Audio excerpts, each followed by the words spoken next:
Was the supreme providence present in the story of Purim?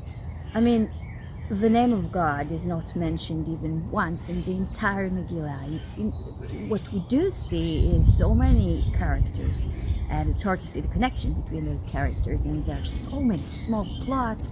This is plotting of this, and she said that, and he said that. What is the relevance? And we see that things are not going well for the Jewish people, not at all. Things are getting worse and worse, and it's so hard to see when we are in the middle of that.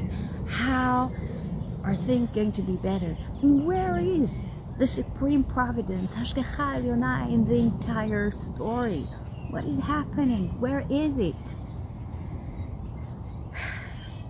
The poem is there to remind us, as we know, at the end of the Megillah, there is a salvation for the Jewish people. This is what the Megillah teaches us.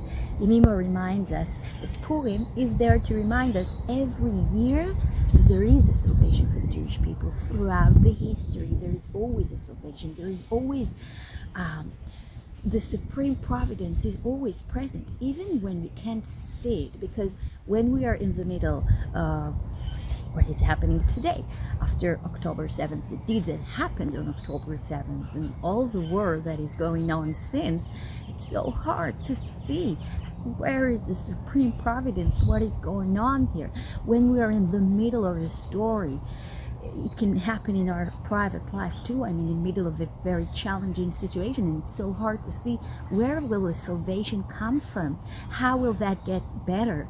It's hard to see when we are in the middle of something. Of course, when we're grieving or being very sad because of the events, we may be fearful, maybe we're anxious about what is going on. We have all reasons and excuses to be there. But again, Purim comes every year, and it will come this year too in a few days to remind us that joy always exists, because we know that throughout the history, the Jewish people were saved. There was a salvation. The supreme providence is there even when we are in the middle of a tough situation and it's hard for us to see.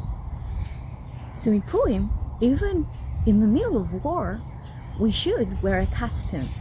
Maybe as adults, put a funny hat, put a funny nose, something to make you laugh when you look at yourself in the mirror. Go to a party, see other kids, and Yemima tells us, look at kids. We can see how joyful they are, because they are so much closer than we are to the essence, to who they really are. And in the essence, there is joy.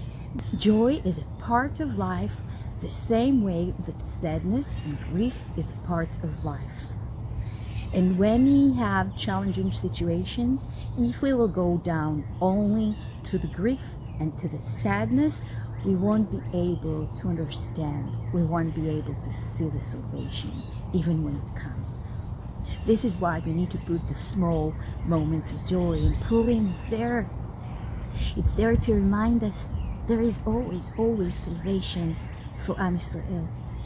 The things that I'm saying here are based on the teachings of Yemima Avital.